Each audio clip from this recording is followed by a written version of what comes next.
Well, hello, and welcome back to the Hello. Naked and Truth podcast. It is me, Sari D, and I am back this week with a very special guest. Guys, I have Shannon Ferguson here, who is a hypnotherapist, NLP certified, EFT certified, time techniques, and is here to be your success and life coach. Shannon, do you want to say hey to everybody? Hello, everyone. I'm so excited to be here. Thank you so much for having me, Sari. You're so welcome, girl. I'm so pumped to have you. And what's so funny is that, so we actually came across each other's pages on Instagram, and she ended up finding me through the hashtag Vancouver, Vancouver. which is so wild because you wonder if the hashtags work sometimes. So we know that they definitely do work. And what brought us so close together is there is a lot of our story that really correlates with each other. And that's where I think that Shannon and I were able to really develop this friendship quickly is we went through a lot in our younger years that grew us into who we are today. And that's why I brought Shannon onto the podcast today is I want to tell her story because guys, like I'm getting goosebumps just thinking about it of how much this woman has grown. So Shannon, what we want to do is we want to take this story right from the beginning because we chatted a little bit beforehand and I know that growing up wasn't exactly the easiest for you. Is that right? Yeah, it was definitely challenging to say the least.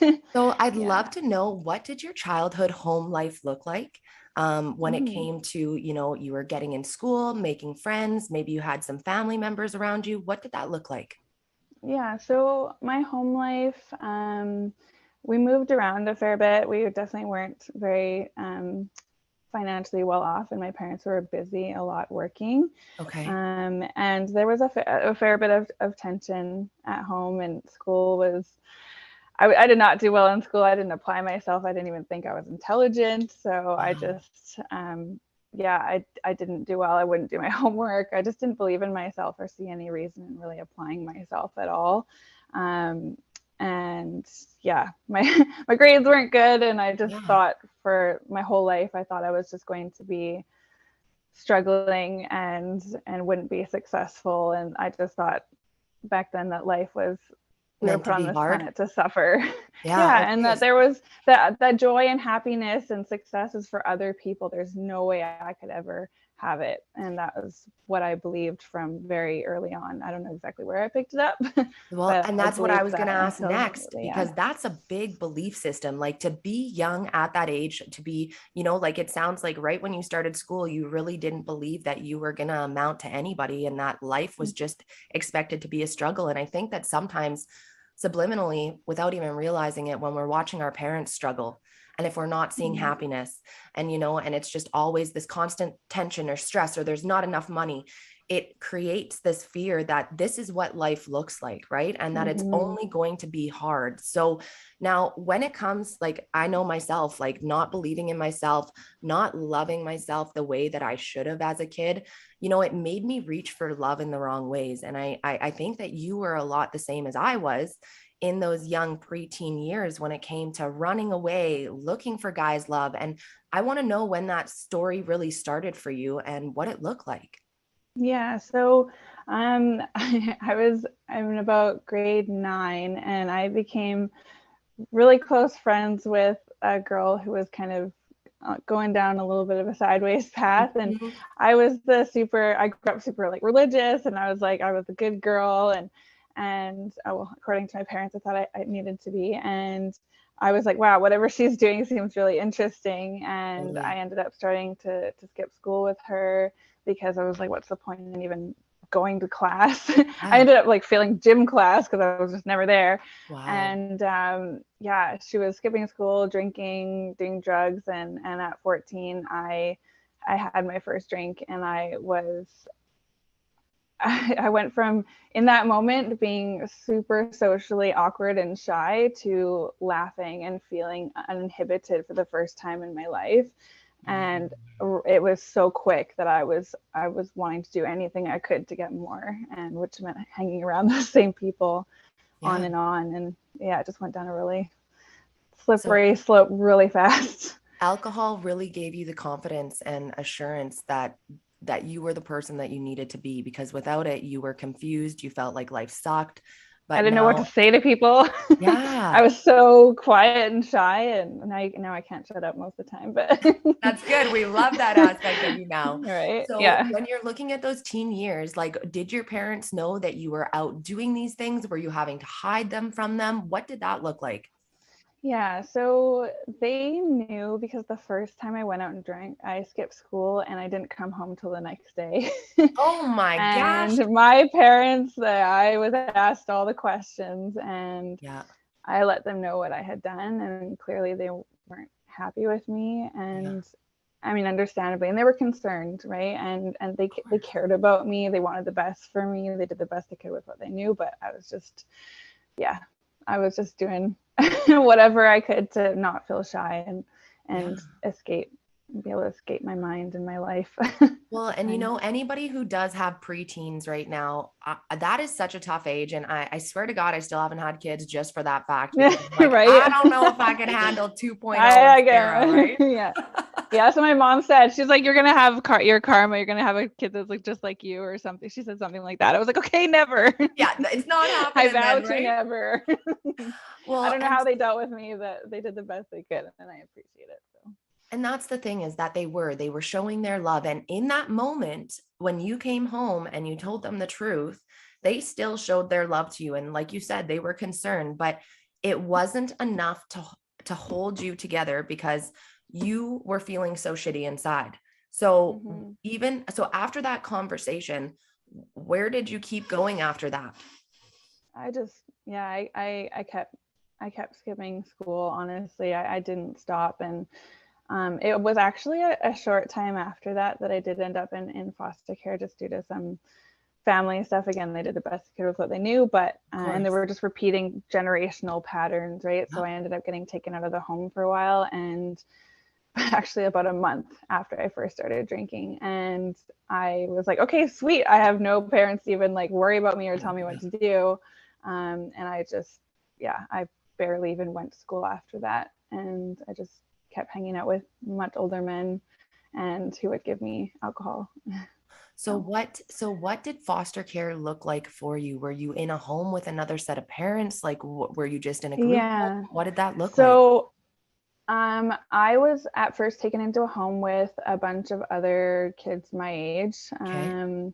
And they had kind of staff that circulated around, and it was a temporary place until they found a more stable or solid longer term foster home. And after about a week in that group home, I ended up going to a foster home with another foster sister and brother, and she didn't really pay attention to us. I mean, Okay. she let us come in the house, or let me come in the house, gave me my bus pass, and then just kind of let me know how things worked around there, and then closed. I was in the basement, and then she closed the door that went from the basement to the upstairs, and I wanted to go upstairs thinking I was allowed in the rest of the home, and it was locked, and it turned out that I just wasn't welcome upstairs. I was just stuck in my room. And so it was, I wasn't there very much either, so I just kept hanging out with Holy that guy who was giving me facts. alcohol. I was like, great. My mind is So blown at this moment. So, like, literally now you were like, again, so obviously, even though you knew your parents loved you, it was hard of everything that you went through going into that foster home. And like, at that age, you're fucking confused. You don't know, you don't understand life the way that we understand it now, right? And mm-hmm. everything at that age is in the moment, right? You're not thinking much into the future. It's all about right now. And And all the emotions. yeah, and all uh, the emotions. And then you get put in this new house, and like, I can't even imagine that feeling of your stomach sinking when you went to go and open that door and having it be locked, and you're yeah. like, I guess this is it, this is where I look after me, this is where it's up Mm-hmm. to me. Is that right? Yeah. Yeah. Yeah, and it was really emotional. I think I just sat in my room and cried a fair Yeah. bit. Yeah. And rightfully so. And so, it's really hard in those moments when you're not getting the love and attention from home, because at that age, it should still be like, you get home, they ask you how your day's going, you guys enjoy dinner together, like, that's the scenario that we assume so many people are going through. And and that's not the truth. And so that's Mm-hmm. where I feel like when we have broken families, or we have family chains that don't get broken going into the next generation, that we run into so many of these things where, you know, now all of a sudden a child's lost and they're now looking for love in all the wrong ways. Because you started to bring up now, okay, so you realized older guys can now get you alcohol. And if I'm guessing, you probably felt like, you know, hooking up with these older guys is also going to be able to allow you to be able to keep them happy, to keep you happy with the alcohol. Am I right? Yeah, true. And the thing is, actually, the first night I drank, I ended up losing my virginity. I was taken advantage of for my first time I ever No. had sex. And like, so I ended up telling my dad about that when I got home, because Oh, he asked me, he's like, were you out having sex? And I was like, well, it not on happened. And I purpose. didn't even know what was going on at first. And then I realized, and I was like crying. So, but then part of me, because of my religious upbringing, I was like, well, I need to stay with this person. Yeah.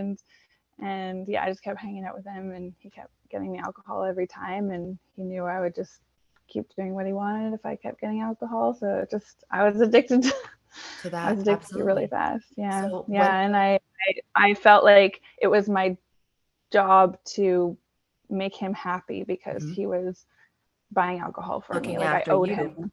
right? Yeah. I owed him. Of And course.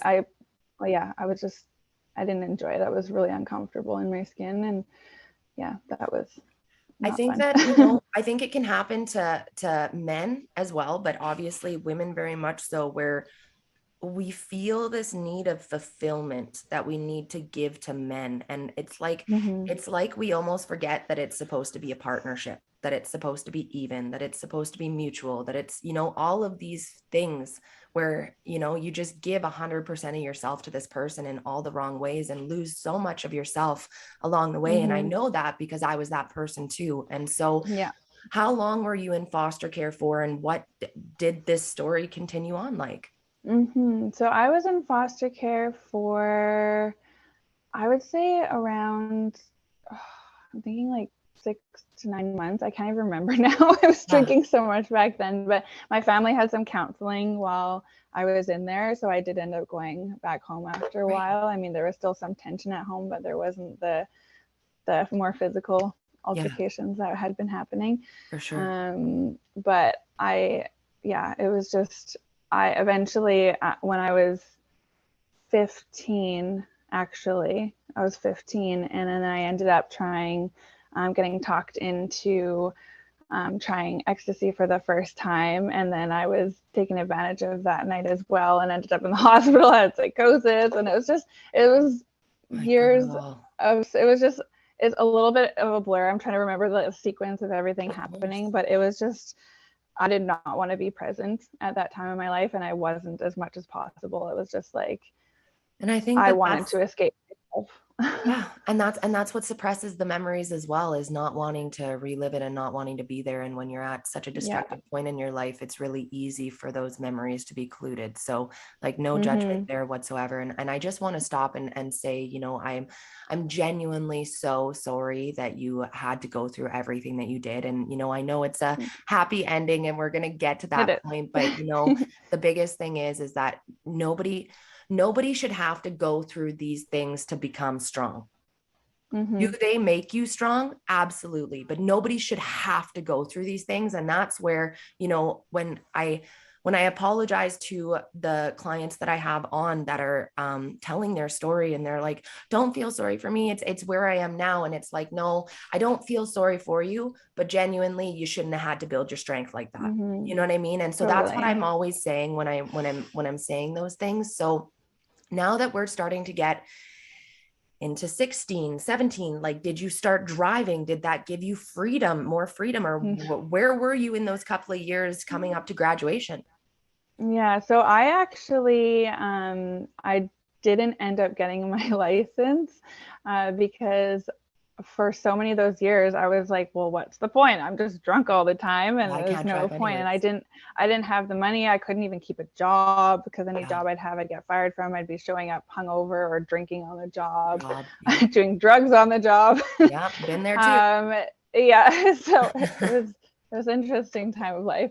Yeah, so I didn't end up getting my license, and I dropped out of high school. I finished grade 10, and that weighed on me for quite some time too, because I felt like I needed that education in order to be intelligent. And that's been this thing weighing on me for many years of my life, until I realized that some of the most successful people haven't even graduated. They finished like grade 9, but they gained a lot of life skills, and they've learned to hire people who are well versed in, let's say, math. I'm not very good at math, but different areas that they aren't as skilled in. And I know that I've become a rather intelligent human being. And Yes. So I ended up I ended up finding out that I could study all the things that I've just recently studied without having graduated high school, and actually follow my purpose and passion, which was very exciting for me. So I love that so much. And I really believe that in and of itself, because so you dropped out because you have this one side of you that's like, I don't give a fuck, but then you have the other side of you that's like, shit, like I never believed that I was intelligent. Dropping out now means that I'm never gonna be intelligent, right? And you still had that little bit eating you away. But I know what it's like when you're lost in the scene, and you just want this rush off of life because you feel so shitty about yourself that you just want to be able to get something more. And that's why so many people go to drugs and alcohol. And so, okay, so we're dropping out. We know that you drink a lot, but what's your current favorite drug of choice at this time? At this time, drug of choice, learning. Reading. not now, but back when it would have been around 17. Okay. Well, okay. Yeah, learning wasn't back then, wasn't my favorite thing. We didn't get high off of that education. So it was alcohol consistently, but I was doing ecstasy, cocaine. There was times that I was doing crystal meth. And I had a bout before I actually got clean that I was doing painkillers, because the hospital gave me some painkillers, and I was like, what is this? So it was a lot of hard drugs for a while there, but alcohol was always my number one. It was wake up in the morning and drink all through the day, and as much as possible. Yeah. Wine for breakfast. Well, that's the thing, right? Yeah. We've got to start your day off fresh, but like it genuinely worries me that they don't do any type of background check to see if you're an addict before they give you like oxy, all of these, like literally I got my wisdom teeth removed at 18 and they wanted to give me oxys. And I'm like, do you want to wreck my fucking life at 18? You have no idea that I'm an addict. Like, are you shitting? That could have been the rest of my adulthood gone. But thank God I've seen people go through it. And when I was on oxys for the short amount of time, like you should have seen the withdrawal when I came off of it. I was flailing myself on the ground. Like it was absolutely disgusting. And that was days of taking it. Okay. So it's just like, I totally understand why it's like you're in the hospital and it's like, okay, this feels kind of good. Oh, you're going to give me a prescription. All right. We're going to keep taking this, right? I was like, oh, I'm in more pain. Can I have some more? Well, and then in my opinion as well, there needs to be a system in Canada where you can pull everybody's medical history. If you're a pharmacist, if you're a doctor, like give me a fucking break that there's like client privilege there. You know what I mean? Like, it's like what's happening is people are going to multiple different doctors and pulling these meds saying, I'm in pain, I'm whatever. And they're doing it and they're having multiple pharmacists. And it's just, anyways, there's so many ways that we could stop this, but I just needed to throw that bad boy in there. So did you have any long-term side effects from how hard you were drinking? Because like, man, that is intense. I would say I had more side effects from like the cocaine and ecstasy that really messed with my brain chemistry. I already was prone to anxiety and depression, and I felt just all over the place. Honestly, I did not feel stable in any way with my emotions. I had so much time of just feeling hollow and empty. Sometimes of feeling like suicidal or angry. I felt a lot of anger for a lot of years, and I feel like actually alcohol did amplify my anger. But I learned that anxiety can manifest in anger, and I had so much I was holding in that I hadn't processed that I just I was so angry for quite a long time. I didn't even know, and it wasn't until the last like year or two that actually began to subside. I thought I was just an angry person forever. So that was definitely the worst side effect, I would say, was the anger that I felt, and a lot of depression. Okay. So when it comes to the sorry, I missed my question there. That's okay. Come back. Okay. But so then now that you were growing through those years, now you're on your own, you decided to quit school. I'm assuming you're no longer living at home at this point. Yeah. Yeah. So where were you? I went from guy's house to guy's house to guy's house. I left that original man that took advantage of me.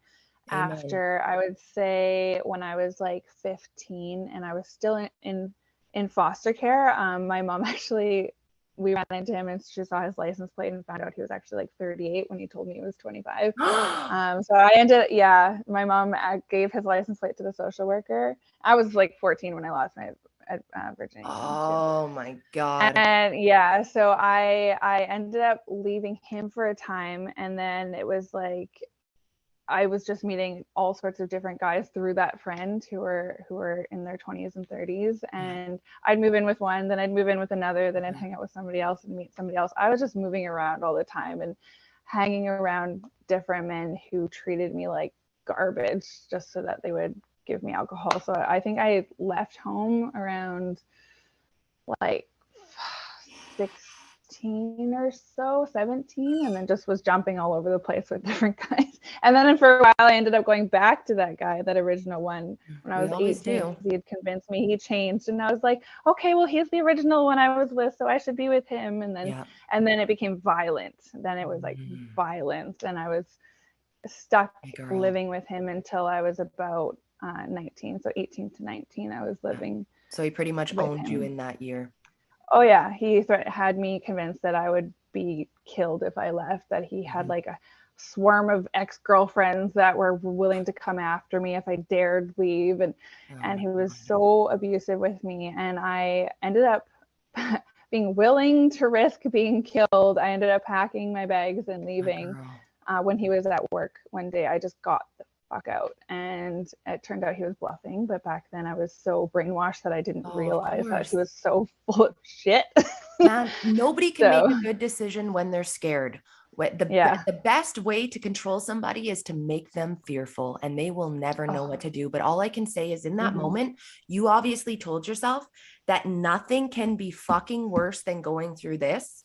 I will risk death to get out of this. Like that, Absolutely. Like the severity of that is so intense. And I'm, again, like, I can't believe that you went through something like that. And I want to know too. So my other question came back now of who were you when you drank? Everybody's got a little bit of a personality that comes out. And, you know, I was never angry. I was never really emotional, but I was a big slut while I was drinking. And that's why alcohol never really worked good for me, because all my clothes came off. So that was part of it for me too, for sure. But so the first night, I mean, I was giggly and happy and I was like, this is great. But then I found that I would just sit and listen to sad songs a lot of the time and cry and like self-harm. Yeah, and I've been there too. A lot of crying, and I would just sit and feel sorry for myself. And so I wasn't really processing anything. I didn't know that I could think about anything positive or steer my focus. It was just like thinking about everything that had gone wrong in my life and how much I hated myself.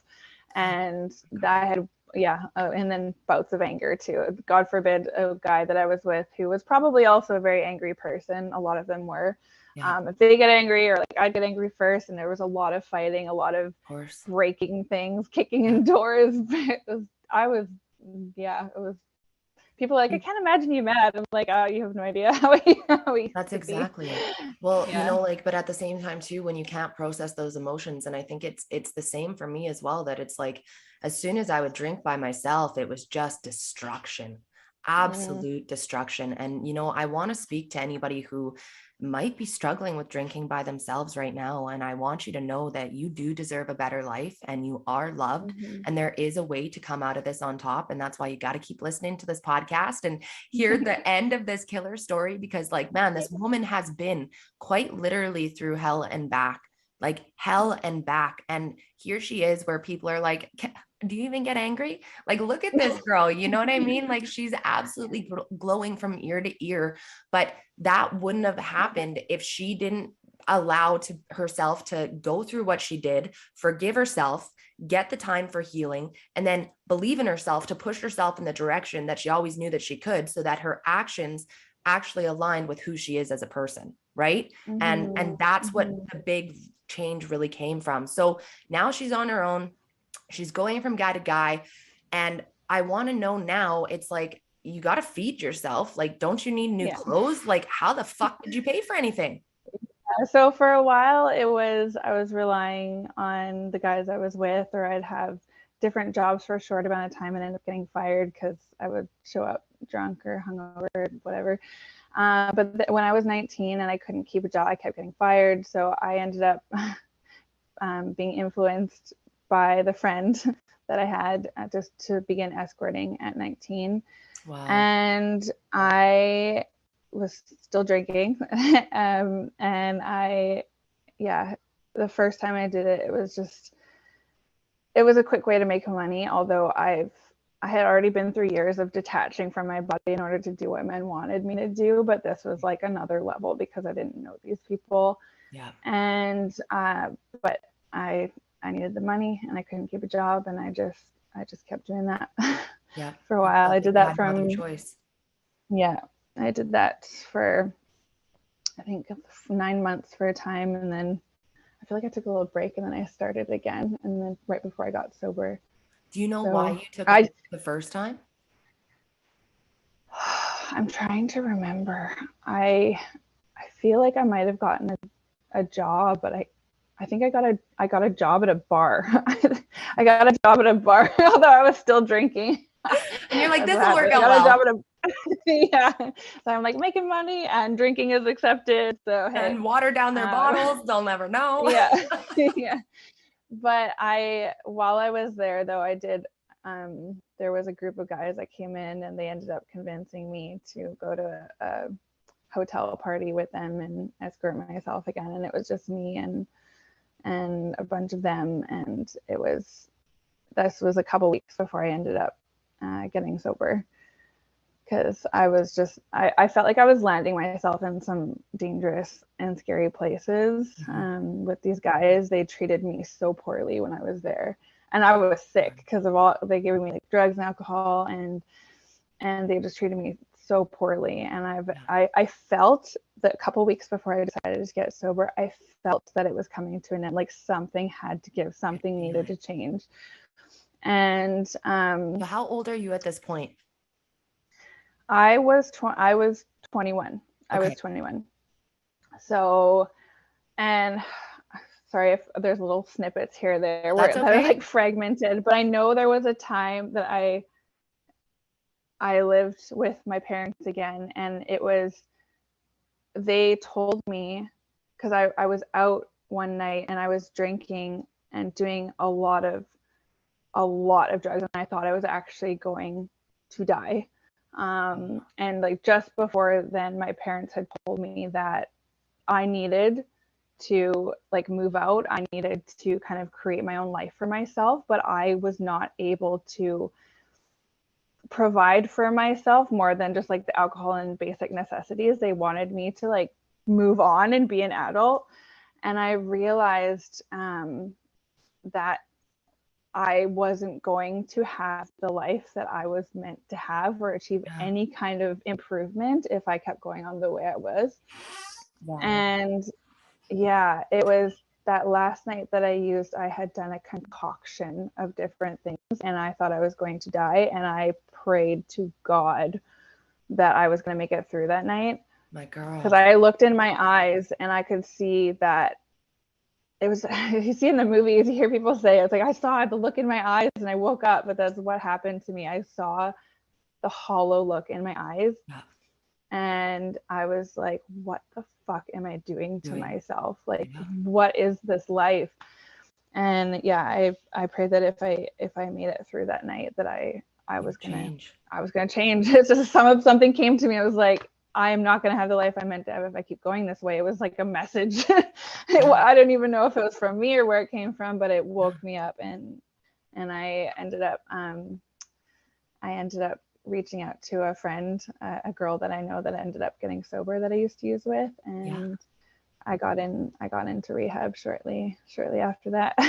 Oh my gosh, my girl. Like, I am just so grateful that you are here to be able to tell this story. And, you know, like that's why I wanted you on here so much, is that, you know, you haven't told your story a lot. And I firmly believe it's time for you, because your story is what is going to absolutely continue to be a leader in this industry and to be able to transform so many people's lives. Honestly, you know, like, I know that so many people who have been on drugs know that feeling of looking at yourself in the mirror and wondering what the fuck is going on anymore, right? And like, who am I? What is who this? am I? Exactly. Who is this person? It's disgusting looking back at yourself. It's like you don't even recognize who you are. But the funny part is that even when we have those moments, not many of us choose to not repeat the same thing anymore, right? And so I'm really proud of you for listening to that voice, because your whole life you listened to a voice that said that you weren't good enough, that life was going to be hard, that you're meant to be stupid, you know, and in that moment where you literally could have lost your life. And like, I do believe in God. I firmly believe that that's God coming through strong. You know what I mean? Because it's like, to have a message like that it's like, you can do this, you can make this change. Whereas like, you know, just a couple days prior, you were like, fuck, my parents want me to like get my own place, feed myself. My God, I got to wash my own underwear. You know what I mean? Like, all these things, you're just like, this is how life actually functions. And I don't know if I can do that, which in my opinion might have even like pushed you to that concoction where that stress was so high. It was that literally determining line. And I firmly believe that your life is here for a reason. So how did rehab go for you? And how old are you right now, if you don't mind me asking? I'm 32. You're more welcome to ask. I'm 32. So I cleaned up when I was 21, almost 22. So it was a couple months before I turned 22. Oh my God. So here we are 10 years later. Yeah. So fill us in the last 10 years, because I know that it wasn't just fucking linear, and I know it wasn't just easy, and I knew it wasn't just like you had that epiphany and you're like, okay, it's gonna be like just change from here on out. Yeah, no, so it took me about a month before I actually ended up getting approved for government assistance to get into welfare. So I literally locked myself at home and drank apple juice out of a wine glass just to kind of, you know, feel like I was having something. I would only go to church and then stay at home, and and anyway, so I eventually got approved for welfare, and then I went straight to rehab. And oh man, it was hard when I first walked in there, because they go through all your things, and then they kind of show you your place, and there's all these rules and all this structure. And I was like, I've signed up for this. I've signed up to like surrender everything and be told what the fuck to do. And you're in there with a bunch of other women who are also cleaning up too, and going through their own processing of different things. And there was a lot of emotions. Yeah, it's not like you're walking into good vibes, right? No, and I actually got my makeup taken away from me when I was there, because none of the other girls had that happen to them, but me, because I was, for so many years of my life, I was the type of woman that would like wake up before a guy would wake up so I could do my like makeup, and I would go to sleep with makeup, wake up, fix my makeup, then get back into bed. Like, I woke up like this. They can't see me any other way, right? And I was the same in the house. I was like, nobody can see me without makeup. Oh my gosh, like nobody will love me. No one will think I'm good enough. And they took my makeup away from me, and I wanted to leave, because this was my mask. This was like what I held on to feel good enough, not even good enough, but decent enough to be seen in public, really. And it was like my identity. It was that mask that I had. And oh man, I wanted to leave, but I went to a meeting, an NA meeting that had like over 100 people. It was in New Westminster, we're like the recovery capital of the world. It's a huge meeting with no makeup. I'm like, oh my God, oh my God, oh my God. And then somebody asked me out. I didn't go out with them, but I wasn't allowed, but that's okay. And I was like, wow, this is crazy. Like people actually think like, I look good without notice makeup? me. Yeah. Right. And now I'm like, I wear no makeup most of the time, but I'll get Good to job, that. girl. Yeah, so I was at this recovery house for about 2.5 months though, and then I ended up getting kicked out because I ended up getting a little too close with another person that was in the house, trying to escape all the discomfort of going through the 12 steps and not wanting to feel my feelings. So I ended up getting kicked out. I could have just gone home. But then I was like, no, I still need more help. So then I ended up transferring directly to another one that was willing to take me in. Good job. I was there for about 7.5 months or 7 months, around there. I ended up getting kicked out of that one too, but I never relapsed. So I did a bit of the same thing at the next house and was also trying to schedule meetings with this guy at meetings that the house wanted me to stay away from, or the staff. And anyways, I was just refusing to listen to the rules. I did great in my 12-step work, but it was this lesson I needed to learn outside of the house on my own. Yeah. So I got kicked out, but I didn't relapse. I was just really sad there for a while. For sure. But I was like, I didn't do all this work for nothing. So I kept going to meetings and for at least another few years there, I still kept going to meetings. So, but yeah, the 12-step work really had me dive into my own different resentments I'd held in my heart, and noticing my part in different things that had happened too, not excusing what anyone else did, but acknowledging that I've made mistakes and harmed people in my life too, and that I played a role in going back to some of these people too that I had been so angry with for quite some time. And yeah, there was just a lot of reflection on just different beliefs I had, and also surrendering to a higher power, really learning to start believing and letting a higher power guide me, because I'd been doing it my own way for so long and it wasn't working so well. No, so. I know the highway that we pave ourselves never is too straight, is it?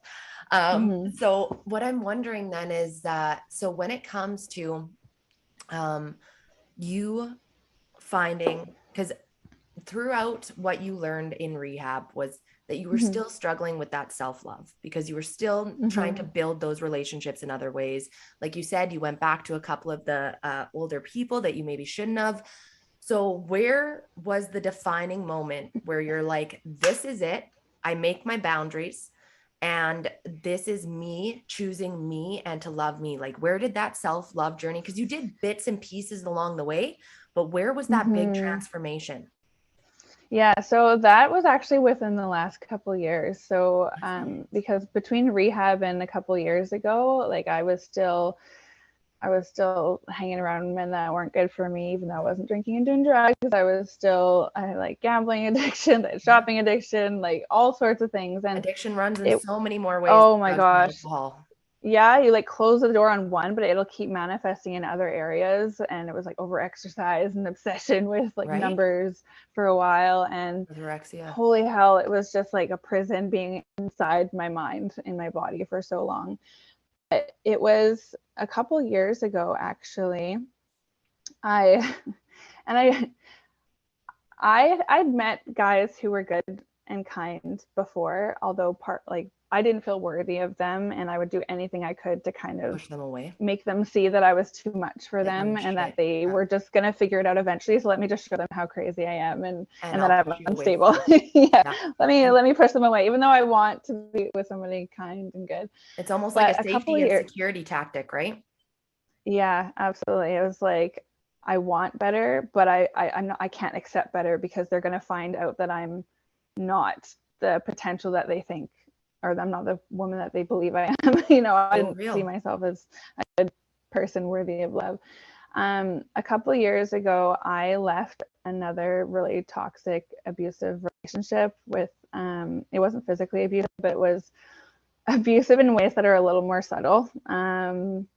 there was a lot of like manipulation and control. And when I left that relationship after being in a state of fight or flight for most of my life, but especially the year and a half that I was with him, I was like, I'm never doing this again. I don't know what exactly I do want, but I know that it's not that. I refuse to be told who to be.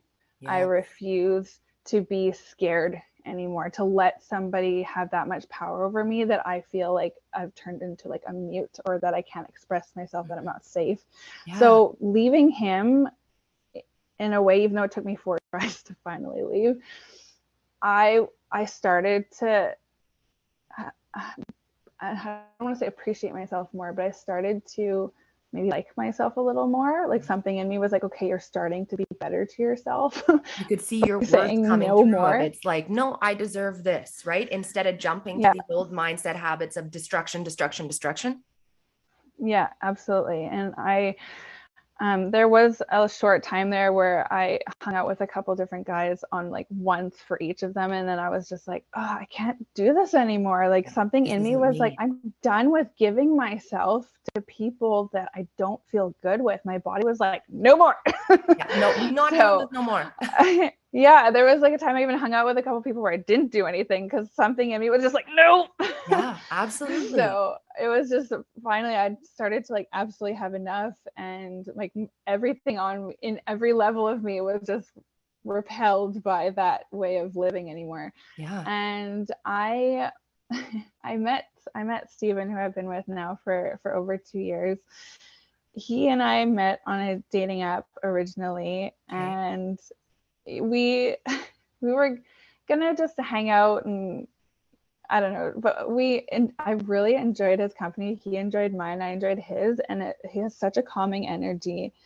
And he told me that I surprised him because the way I seemed online was very different than how I was in person. I was still kind of presenting myself, like showing my body a lot more and thinking my worth was in my appearance. But he told me I was smart. Oh, like, girl, yes. I was like, are you sure? Did I hear that right? And he started to, the way he spoke to me and how safe I felt with him, like I could finally exhale and just be, and that he appreciated, like he told me he loved how I looked without makeup on, and all these things that I just was not used to. And I was like, hey, this can't be real. This is real life, but it felt real. Yeah. And I know it's real because of how smitten you were just bringing up his name. It's like you were just like in your shoulder, so like, oh, Steven, right? And it's just like anybody who can't, right? Who can't see her right now. After a couple years, grinning from ear to ear.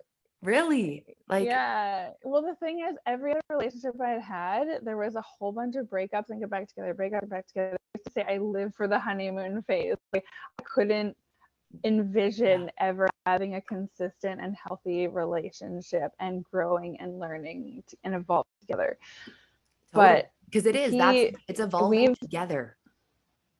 Absolutely. And communicating through things and recognizing that it's okay if I speak up and say I don't like something, or I don't want something this way, or I want something a different way, or I express my wants and needs and my opinions and the way my experiences, my feelings, just feeling safe to do that. And I don't want to say that people need to be with somebody in order to find their worth. That's, people can definitely find their worth in other ways.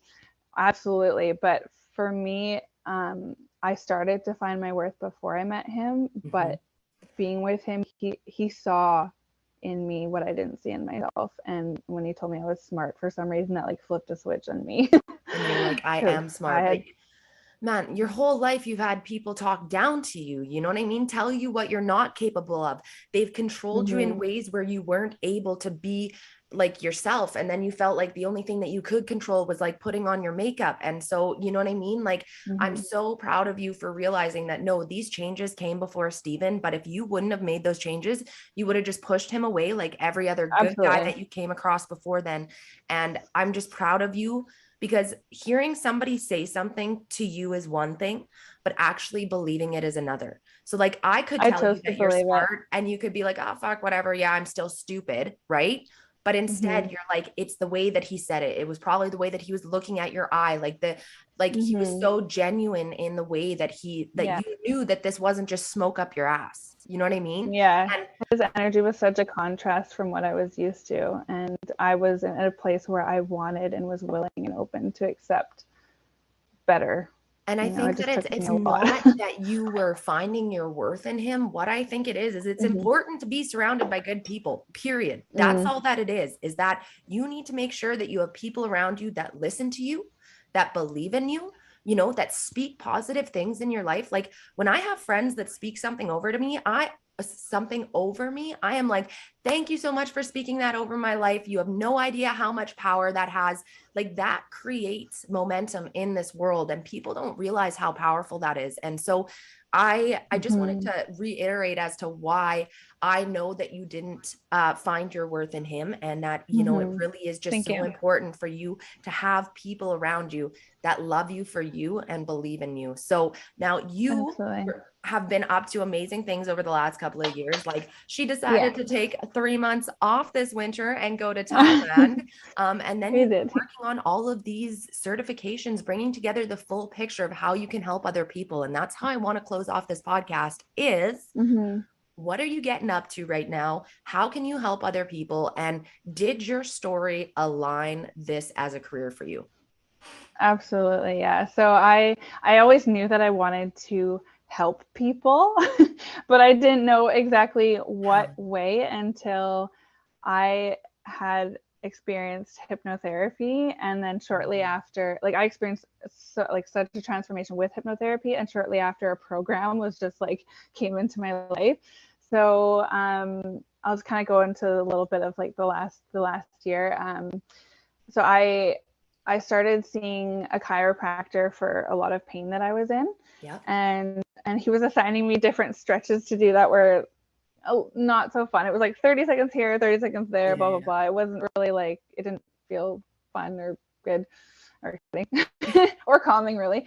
So I started doing yoga, and then right after that, I quit nicotine cold turkey. had been chewing nicotine like nonstop for 9 years, and nice girl. Felt like I felt a little crazy there for a while, and I decided to meditate to try and calm my mind. Nice. And during meditation, I would hear what was going on in my head. I was still being like really not nice to myself. I noticed it finally. And so I went and saw a hypnotherapist, and she actually helped me have a lot more positive dialogue about myself and see potential for my life. And I just want to add in there too that people don't realize that they're not talking good to themselves unless they slow down and listen. You know, we really don't. I was like, whoa, I mean, ourselves. Yeah. As soon as I paused, I was like, so that's why I'm still angry. That's why I've been cranky there angry, honestly, for so long. I was like, I'm not nice to myself. I could hear the main voices in my head of how I was putting myself down. And when I saw the hypnotherapist, she really helped me. And a few months later, an opportunity to sign up for this program that had hypnotherapy, life and success coaching, EFT, NLP, and time techniques just came about at the same time as a mindset development Bob Proctor study program was presented within a couple of days to me. And I ended up signing up for both of them. And I was like, I knew that the mindset program would help me shift my own mindset, obviously, and it would complement the skills and techniques that I was learning to help others. So, and I can just incorporate all of it in helping others. So I knew as soon as those programs came up, I was like, this is what I'm meant to do. It just felt so right. And I was so excited because I knew I wanted to help people, but I knew I wanted to maybe do hypnotherapy, but as soon as that program came to be, and I oh my gosh, I fed my brain so much information in a short amount of time, and I am a new person. I'm like, my family and different people are like, who are you? You literally but in a good way. Oh, I'm so happy to hear that. And that's the thing is, I'm sure that your parents are so proud of looking at you now and how far you've come, and being able to use your story in a way that impacts other people, and to be at a point in your life where you put in that work, you know, hun. And I really want to congratulate you on that, because That's the hard part of life that nobody likes to fucking deal with. That's why most people are stuck in their own bullshit, is because nobody likes to do the work to propel themselves forward, but they just always love to complain that they're not enough, their life isn't enough, blah, blah, Right. blah, blah, blah, but nobody wants to do the fucking work. So Yeah. cheers to you for putting in that work. I seriously, guys, if you're listening to this podcast, you need to go see a picture of this girl. You need to see how she glows, because she is outshining me on this damn Zoom right now. That's all no. I can say. But no, it's so we great. shining together, girl. It's so great to see the happiness radiate, because it's so genuine. Like I can just feel it. And the way that you speak, I feel like free. that is exactly what I'm getting from you. And I'm so grateful that you get that freedom. And now you get to teach other people that freedom too. So if people want to get in touch with you, where can they reach you? And we want to know a little bit more about how you are able to help people overall. Yeah, absolutely. So I will be starting June 1st, 2022 at the Conscious Mind Clinic. I actually manifested this opportunity through meditation. It was amazing. So excited.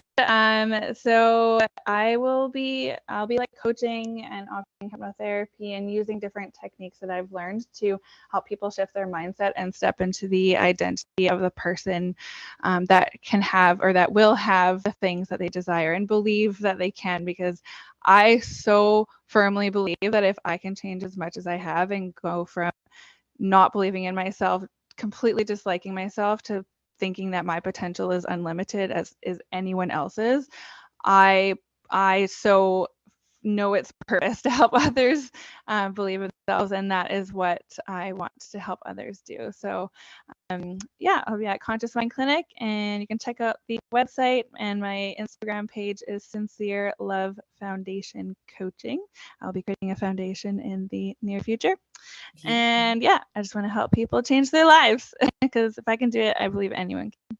I couldn't agree more. And you know what, guys, I'm going to tag everything in the show notes here so that you can connect with Shannon. She's so much fun to just chat with on regular life to life. So make sure you go follow her content no matter what. And, Shannon, we want to know, how long has it been since you've been sober? Since August 25th, 2011. So I would say like 10 and a half years. We're almost at 11 years, and I genuinely am so proud of you. That is such a milestone. Thank and you. it's a way of life now. I don't even really think about it. I know, because you start forgetting once you start getting to those milestones. It goes from remembering your sobriety birthday every month to then it's like, oh yeah, oh shit, it's already been another year, right? And it does. It just I'm like 333 days. I'm like 13 months, and now it's like, oh, it's just my normal life now. And I never ever regretted that decision. Honestly, it's the best decision I ever made. I would not have the life I have now without clearing that out of my system in order to make these changes. Well, and if there is anybody who's struggling with addiction, struggling with self-love right now, I want you to leave them with one saying at the end of this podcast of how they can believe in themselves and propel themselves forward. Absolutely. Yeah. So I know that it is challenging when we're conditioned to believe that we are one way and that we don't have the potential and that we are incapable of change. But recognizing that these beliefs about ourselves, we didn't start with these are conditioned. They are learned from our surroundings, from the people that we're around, from media or friendships, relationships. Family. We can unlearn those things and replace them with truth about who we are and about just our potential, and tune into the person that we want to become and make that happen. It takes consistency, it takes work, but that's where the joy from achievement and accomplishment comes. It's not easy, but it's freaking worth it. And I encourage anyone to believe in themselves and go after their dreams and know that there's absolutely so much potential for all of us. That's beautiful. And you guys heard it from Shannon first. So thank you so much again for your time. I had so much fun chatting with you on this podcast, and we wish you nothing but success with your new business and with your continued sobriety. Thank you. Absolutely. And thank you, listeners, for tuning into another episode. And you know that I will catch